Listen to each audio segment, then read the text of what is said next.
Olá, eu sou o Paulo dos Post-it Olá, sou o Sebastião dos Post-it. e é com muito gosto que estamos aqui no portal da LX Jovem. Sim. Como é que tem sido recebido o vosso álbum de estreia?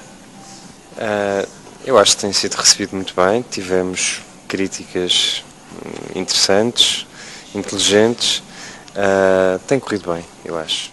Vamos testando um bocadinho nos concertos ao vivo e as coisas vão correndo bem sempre que nos propomos a tocar. As pessoas aparecem e quase já vai sendo constituído um núcleo duro, ainda que não tenhamos tocado ainda em nenhum sítio grande, ou num festival, ou num concerto com mais bandas. Dos concertos que vamos dando só nós, as coisas têm corrido bem, vamos percebendo. Há algum concerto que tenham em memória mais viva do que outros? Ou algum local que vocês tenham mais predileto? Pois nós estamos em digressão, como tu dizias, começamos em abril com o lançamento do nosso primeiro álbum e foi precisamente esse primeiro concerto que eu acho que foi assim o mais, talvez marcante por ser o primeiro que tinha a ver com o disco, não o primeiro concerto que fizemos obviamente, portanto eu recordaria o concerto do Lux em abril passado.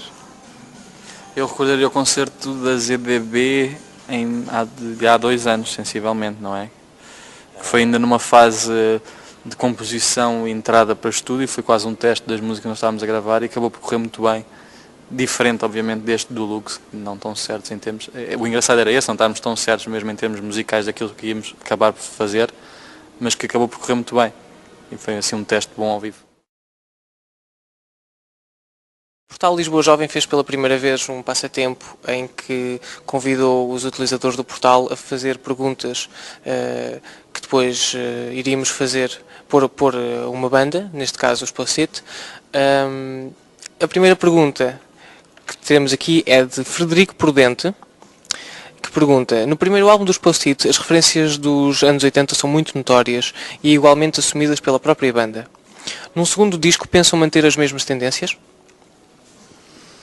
Essa é daquelas perguntas assim, pronto, que já estamos habituados. Sim, o primeiro álbum tem de facto essa componente muito de época.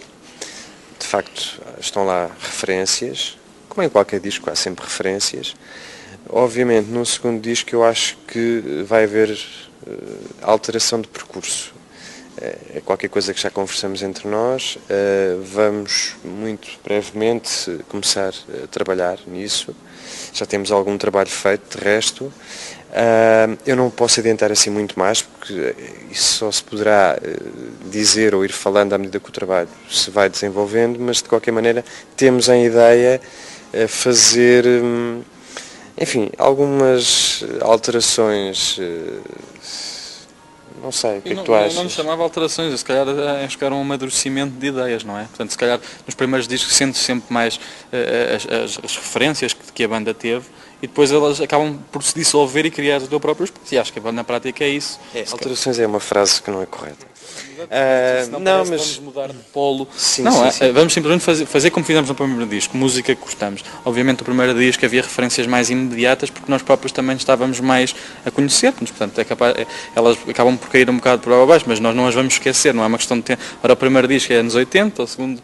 As coisas não são 90 e o terceiro não são assim fechadas. Pois. 2000 podem ser sempre retro, não é? Há depois aspectos que eu acho que é importante, como por exemplo, nós temos uma matriz eletrónica que é presente e isso de facto vamos se calhar manter, porque temos teclados, temos esse tipo de instrumentos e são marcas da nossa sonoridade. C3, não é? Portanto, isso acaba por influenciar um bocado a coisa, não temos um alinhamento tradicional. Agora, de resto eu também dou por mim a ouvir coisas diferentes recentemente e recuperar algumas outras que já não ouvi há muito tempo. Isso de facto mexe um bocadinho no meu sistema, porque é todo um sistema, enfim, de pensamento e em que me ponho a escrever letras e portanto eu acho que há qualquer coisa aí para acontecer.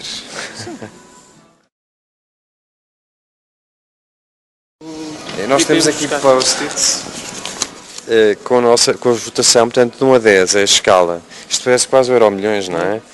Os Post-it vão votar as perguntas dos nossos utilizadores. A primeira pergunta tu dás 10, não é? Eu dou... Tu dás 1, que é para ficar 1-1. Eu dou 1. Portanto, 101. a primeira pergunta tem 11 pontos. Pensam que ser mais interessante a própria década de 80 ou o revivalismo que se vive agora relativo aos anos 80, especialmente com esta nova onda de recuperação das coisas dos anos 80? Com novas ideias, não é? Como é natural. Acho que são duas coisas que não se podem comparar. As pessoas tendem a colar muito e eu acho que é quase aquele discurso irritante de falar do que é que se faz cá, mas de facto é a realidade em que nós vivemos. Mas cá tende-se muito a fazer estas colagens. Estes aproximam-se destes dos anos 80 que fechou. Portanto, os anos 80 foram os anos 80 e, portanto, tiveram o valor que tiveram e agora são reinterpretações que têm também um valor que têm.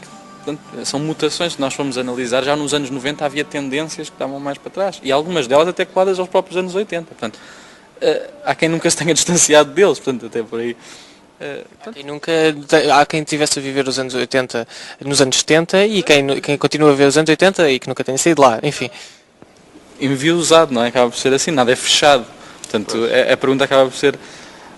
Não há comparativo. Não é? Sim, eu também acho isso. São realidades diferentes. São realidades diferentes. Obviamente, eu acho que à medida que o tempo passa, mais história da música existe, não é? E quando se fala nos anos 80, eu na altura ainda era muito miúdo e tu muito menos, ainda não tinha nascido. Era assim, uma coisita pequena. Eu acho que a nós, quer dizer, quando há esse tipo de situação, ou nós próprios, quando temos um olhar para essa época, fazemos também isso, por um lado, por apropriação de ideias ou por ir buscar certos tiques da altura que são interessantes recuperar. Por outro lado, também há um olhar irónico para isso. Portanto, eu acho que para já não é comparável, porque são atitudes diferentes. Mas a mim dá-me um certo gozo, isto é o meu ponto de vista, poder quase ter uma atitude de manipulação, quer seja dos sons, quer seja das imagens, e que no fundo essa década, como outra qualquer, todas têm características muito próprias, mas já que falamos de anos 80, tem aspectos que eu acho muito engraçados. Muito kits, por um lado, coisas que na altura as pessoas olhavam de uma forma e agora olham com outra distância. Portanto, é mais esse tipo de jogos que eu acho interessante poder desenvolver. E é um bocado isso que fizemos, de certa maneira, mas não veria a coisa sempre fechada só nessa época, que é uma coisa que temos também vindo a reafirmar. E a questão da comparação também eu acho um bocado difícil fazer.